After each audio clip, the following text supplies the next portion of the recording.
Alors,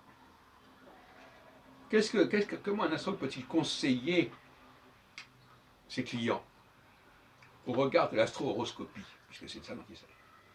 Je rappelle que l'astro-horoscopie, elle est fondamentalement binaire. Elle ne va pas se compliquer avec 7, 12, je ne sais pas combien de paramètres zodiacaux, planétaires, etc. Alors, il faut bien comprendre que le basculement d'une phase à une autre peut être assez marqué et assez soudain même. C'est une hypothèse que pour l'instant je peux observer, mais on pourrait peut-être remettre en question cette hypothèse. Tout d'un coup, on voit c'est comme une maladie, si vous voulez, quelque part. On voit les prémices d'un changement de phase, qui d'ailleurs correspondent évidemment aux configurations astrales, mais on peut les observer comme ça, même à la limite de manière pragmatique et empirique. On s'aperçoit tout d'un coup qu'il y a un glissement.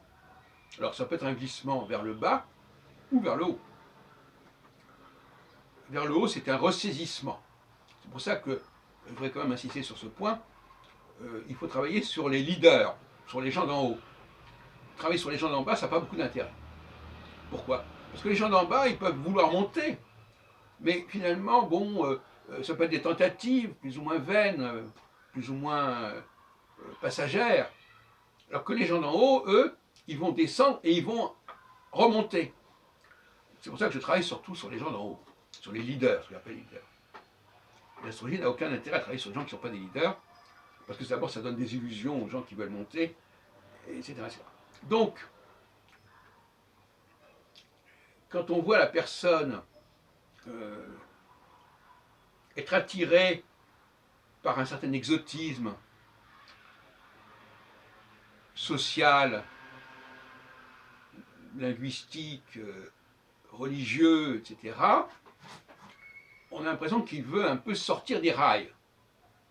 C'est l'école buissonnière.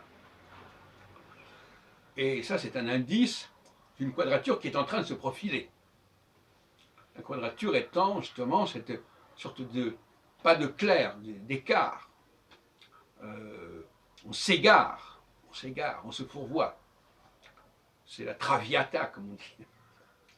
Et donc, il y a un moment donné, on voit que la personne fréquente des milieux qui ne sont pas les siens, s'encanaille en quelque sorte, par exemple. Va dans des endroits qui sont mal fréquentés par la plèbe, etc. Il, il, il est excité par une certaine forme de promiscuité, quelque chose qui est un petit peu contre nature.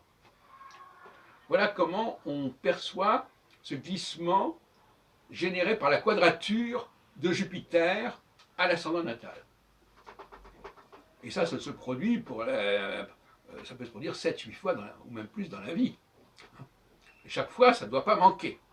Si ça manque, c'est qu'il y a un problème quelque part. Soit ça n'a pas la bonne heure, parce que l'heure de naissance, elle peut être mal connue, soit parce que la personne n'a pas le profil, ne convient pas au système dont il s'agit.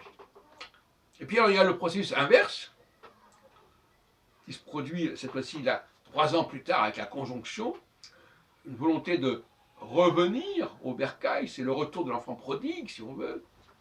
Et à ce moment-là, on voit la personne qui se ressaisit, qui se démarque des milieux qu'elle avait pu fréquenter et qui étaient plus ou moins louches, si on peut dire. Et à ce moment-là, elle va essayer de reprendre sa place, de retrouver son statut qu'elle avait perdu, qui avait été compromis en tout cas. Et voilà, et puis ça va reprendre, etc. Et donc, là, nous avons un outil biographique très très intéressant, dont je n'ai pas besoin de vous montrer l'importance. Il y a une grille biographique qui fait que tous les 3 ans, il y a un basculement. C'est un peu le rocher de Sisyphe, si vous voulez. On monte, on descend, on monte, on descend.